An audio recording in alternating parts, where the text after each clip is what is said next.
बहुत सारे दोस्त कहते हैं कि सर मज़ा नहीं आ रहा है जीवन में, बड़ा निराश हो चुका हूँ, ये मन करता है, वो मन करता है करने का।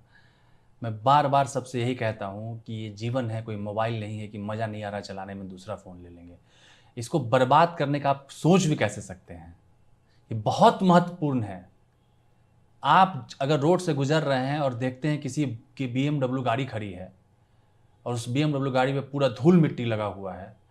आप क्या सोचते हैं कितना गिरा हुआ इंसान है, इतनी अच्छी गाड़ी मिली और उसको महत्व नहीं कर रहा है। उसको ऐसे ही गंदा छोड़ दिया है, कम से कम एक कपड़ा तो मार देता। और आप अपने जीवन के साथ क्या कर रहे हैं? कि जीवन बीएमडब्ल्यू गाड़ी से करोड़ों गुना बड़ा है। अगर हिंदू माइथोलॉजी की बात करें तो 84,000 जीवन के बाद ये जीवन मिलता है। ये ऐसा नहीं है कि आज फिर कल चले गए, यहाँ चले गए, नया जीवन तो पुराना जीवन। इसके महत्व को समझिए और इस जीवन में हम सब कुछ पा सकते हैं।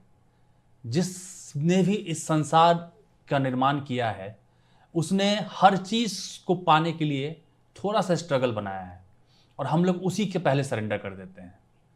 हम लोग हमेशा अपना एक कंफर्ट जोन, जो शब्द है जिससे मुझे बिल्कुल नफरत है, क्योंकि इस कंफर्ट जोन के कारण मैंने अपने जीवन का 12 साल खराब किया। और हम लोग खुद अपना एक कॉन्सेप्ट बना लेते हैं, अपनी एक थ्योरी बना लेते हैं कि सफलता हमारे बस की नहीं है, जो लोग सफल हो रहे हैं वो अलग हैं। ऐसा कुछ नहीं है, ऐसा कोई परिभाषा नहीं है। क्रिकेट की बात कीजिए तो महेंद्र सिंह धोनी क्या अंडर 19 में सेलेक्ट हुए थे? क्या रणजी ट्रॉफी के लिए वो सेलेक्ट हुए थे? दिलीप ट्रॉफी में सेलेक्ट हुए थे, उनकी फ्लाइट छूट जाती है। और उसके बाद उन्होंने अपनी मेहनत से प्रूव करके दिखाया है कि वो भारत के सबसे सफल कप्तान बने। तो ऐसा कुछ नहीं है। जिन्होंने जो अंडर 19 खेले, हो सकता है उनको आगे खेलने का मौका नहीं मिला क्योंकि उस दिन उनका हौसला खत्म हो गया होगा। इसलिए अपने जीवन में हौसला नहीं खत्म कीजिए, निराशा नहीं कीजिए। मुझे मैसेज पढ़ के गुस्सा आता है जब लोग मैसेज करते हैं कि सर मन कर रहा है जीवन खत्म कर दें। अरे अरे भाई, ये बहुत ही इंपॉर्टेंट जीवन है। कुछ नहीं समझ में आ रहा है, बिल्कुल ब्लैंक है, उठिए, जाइए 1 घंटा वॉक करके आइए, किसी पार्क में जाइए, वॉक करके आइए, जाइए 1 कप चाय बना के पीजिए, थोड़ा सा नहाइए, थोड़ा सा हनुमान चालीसा सुनिए, बहुत एनर्जी आती है उससे। 10 मिनट सोचिए कि आप जिस रास्ते पे जा रहे हैं वो कहाँ पहुंचेगा। और ऐसा कुछ भी नहीं है, जब भी आप कोई नई शुरुआत करते हैं, जब भी आप कोई पहला कदम उठाते हैं, तो सब कुछ सबसे कठिन होता है। जब आप पटना से दिल्ली के लिए ट्रेन पे बैठते हैं तो क्या दिल्ली दिखना शुरू हो जाता है? नहीं, आप उस ट्रेन पे, उस ड्राइवर पे ट्रस्ट करते हैं कि हाँ ये दिल्ली ही जाएगा। क्या हर 1 घंटे बाद आप चेक करते हैं कि अरे दिल्ली नहीं दिख रहा है, दिल्ली नहीं पहुंचा है? कभी नहीं करते ना। वैसे ही हम लोग जब तैयारी या किसी भी चीज़ की में उतरते हैं, डे 1 से अपने आप को चेक करना शुरू कर देते हैं कि यार नहीं, मेरे बस का नहीं है, मेरे बस का नहीं है। अपने आप पे ट्रस्ट कीजिए। जैसे उस ट्रेन के ड्राइवर पे आप ट्रस्ट करके आराम से सो जाते हैं रात में, कि रात भर उठे रहते हैं कि कहीं गलत पटरी पे तो नहीं ले जा रहा है, कहाँ पहुँचे, नहीं पहुँचे। वैसे ही उस अपने आप पे ट्रस्ट कीजिए। वो लाइन मैं बार बार रिपीट करता हूं कि सभी को छोड़कर खुद पे भरोसा कर लिया मैंने। वो मैं जो मुझ में मरने को था उसे जिंदा कर लिया मैंने। मैं बोलता हूं कि मेरे अंदर थोड़ा सा ईगो है। मैं इसलिए भी अपने अंदर ईगो पालता हूं क्योंकि मुझे लगता है कि मैं आज जहां हूं वो मेरा ईगो लेके आया है। क्योंकि अगर हर चीज आप बर्दाश्त करना सीख जाएंगे ना, हर चीज आप सहना सीख जाएंगे ना, सहन शक्ति नहीं बढ़ानी है, शक्ति बढ़ानी है अपने। हर चीज को नहीं बर्दाश्त करना है। बुरा लगना चाहिए, कोई चीज, कोई आज बेइज्जत करे तो बुरा लगना चाहिए, अंदर से दिल रोना चाहिए। तब जाके आप जाकिएगा कि नहीं, मुझे इस रास्ते से निकलना है, यहां से बाहर निकलना है, इस दलदल से बाहर निकलना है। और सब चीज बर्दाश्त करते रहेंगे, कोई गाली भी दे के चले जाए और बुरा नहीं लगे, कोई जलील करके चले जाए, बुरा नहीं लगे। एक कोई ढंग का फोन नहीं खरीद पा रहे हैं, घर नहीं खरीद पा रहे हैं, गाड़ी नहीं खरीद पा रहे हैं और बुरा नहीं लगे, तो उससे अच्छा है क्यों मुर्दा बन के जीना है। अरे बुरा लगने दीजिए, बुरा लगिए। और मैं गारंटी से एक बात कहता हूं कि इन सब चीजों से बाहर आने का एक ही रास्ता है, मेहनत। सिर्फ मेहनत करके देखिए एक बार।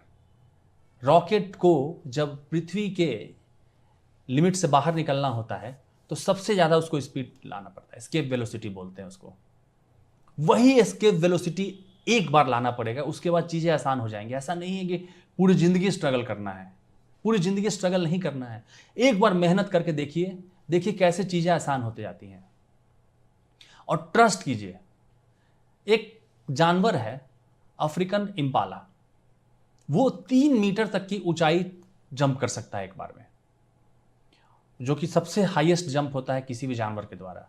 लेकिन जब उसको चिड़ियाघर में रखा जाता है तो वो 1 मीटर का भी दीवार नहीं जंप कर पाता। जब 3 मीटर का दीवार बना देंगे तो बाहर से पब्लिक देख नहीं पाएगी, तो 1 मीटर का दीवार बनाया गया और कभी भी इम्फाला जंप नहीं कर पाया उसको। तो बड़ा आश्चर्य हुआ सबको कि ऐसा क्यों होता है। तब पाया गया कि जब तक उसको सामने नहीं दिखता है कोई चीज़, वो जंप करने के प्रयास ही नहीं करता है।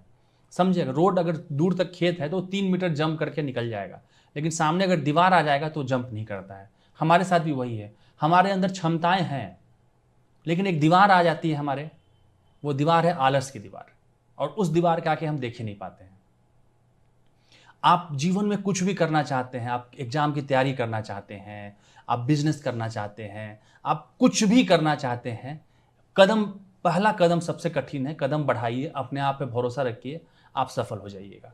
जब मैं इस तैयारी में आया था तो 100 में से 99.999% लोगों ने कहा कि बेवकूफ़ हो क्या, इस उम्र में, मैं 34 साल का था उस वक्त, इस उम्र में तुम तैयारी करोगे। अब वाइफ है, बच्चा होने वाला था मेरा, कि अब इन चीज़ों पर, पारिवारिक चीज़ों पर ध्यान दो। हर चीज़ का एक समय होता है।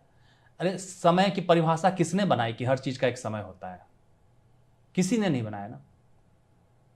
और उन सब की बात अगर मैंने सुन लिया होता तो नहीं तैयारी में आता। लेकिन मुझे कुछ चीज़ें बहुत बुरी लगी थी जो मेरे अंदर तक झकझोर के रख दिया था। मैंने सोचा कि नहीं, अब अगर तैयारी में नहीं उतरा, अब अगर अपने आप को प्रूव नहीं किया तो ये जीवन बेकार है। अगला जीवन नहीं मिलेगा आपको चीज़ों को अच्छा करने के लिए। एक बड़ा अच्छा जोक है कि 2 बच्चे थे 10th में, लगभग 4-5 साल से फेल कर रहे थे। तो एक ने बोला यार बड़ा मुश्किल है कि अब नया जीवन हो मिल में ही हम लोग अच्छा करेंगे। दूसरा बोला ना ना भाई, बड़ा मुश्किल है, अभी तो कैसे भी पार करके 9वां तक पहुंच गए हैं, फिर उसमें 9वां तक करना पड़ेगा, इसलिए इसी बार मेहनत कर लो। तो ये जोक है, लेकिन सच्चाई भी यही है कि ऐसा कुछ नहीं है कि बाद में सब कुछ अच्छा हो जाएगा। एक रात सोइएगा, बादल गरजेगा, बिजली चमकेगी, लॉटरी लग जाएगा, करोड़ रुपए रखा हुआ बैग मिल जाएगा, ऐसा कुछ नहीं है। सब कर्ज इसी जीवन में उतारना है, सारा चीज यही भोगना है। मेरी उम्र उतनी नहीं है, मैं अभी, मेरा बर्थडे अभी सितंबर में ही था और मैंने 42 ईयर कंप्लीट कर लिया अपना। और मैं यही कहना चाहता हूँ, बहुत ज़्यादा एक्सपीरियंस नहीं है, कम ही एक्सपीरियंस है, लेकिन इसमें यही कहना चाहता हूँ कि सारा कर्ज यही उतारना है। जो भी इस जीवन में आप आराम कर रहे हैं ना, सब यही भोगना है। इसीलिए आराम को छोड़िए, पहला कदम बढ़ाइए, मेहनत करना शुरू कीजिए। कैसे मेहनत करना है, क्या मेहनत करना है, वो सब कुछ दिखता चला जाएगा। पहले आप हिम्मत लाइए अपने अंदर कि मैं इस चीज़ को अचीव कर सकता हूँ। सबसे पहले हमारा दिमाग अचीव करता है किसी चीज़ को, फिर हम लोग परफॉर्म करते हैं। अगर कोई भी बीपीएससी की तैयारी करो, कि मैंने बीपीएससी क्वालिफाई किया है, तो मेरा वही है कि अगर कोई बीपीएससी की तैयारी करना चाहता है जीरो से, आज के डेट में भी, तो मैंने वीडियो बनाया हुआ है, मैं लिंक में डाल दूंगा। एक हिस्ट्री का वीडियो है, उसको देखिए, एक ज्योग्राफी का वीडियो है, उसको देखिए पहले दिन, और अपने आप आपको समझ में आने लगेगा। पहला कदम रखिएगा, दूसरा कदम रखिएगा, तीसरा कदम रखिएगा, और उसके बाद अपनी स्पीड को तेज कीजिए। हर सफलता आप पा सकते हैं। लेकिन हम लोग अगर पहला कदम रखने से पहले ही इतना ज़्यादा सोचने लगेंगे कि सफल होंगे कि नहीं होंगे, कोई गारंटी कार्ड देगा क्या आपको? कोई गारंटी कार्ड नहीं देगा। और मैं बार बार इस चीज़ को 1000 बार रिपीट कर चुका हूं कि एक बार सफल होकर देखिए, नया जन्म होता है आपका। सही बात है, बिल्कुल नया जन्म होता है। आप 7वें आसमान पे होते हैं। पूरा समाज, पूरा दुनिया, पूरे रिलेटिव, पूरे सब लोग, जनप्रतिनिधि, एमपी, एमएलए, सब आपको ऑनर देते हैं, रिस्पेक्ट देते हैं। सिर्फ पढ़ाई से, ये सिर्फ पढ़ाई से अचीव होता है। कोई शॉर्टकट ट्रिक नहीं है सफलता के लिए। अगर कहीं कोई बताता हो शॉर्टकट ट्रिक तो मुझे ही बताइएगा, क्योंकि 12-13 साल मैंने इसी चक्कर में, शॉर्टकट के चक्कर में ही खराब कर दिया अपना। और दिमाग में एक चीज़ भर गया था कि नहीं, पूत के पाँव पलने में दिखते हैं, मेरे नहीं दिखे हैं, अब मैं नहीं कुछ कर पाऊंगा।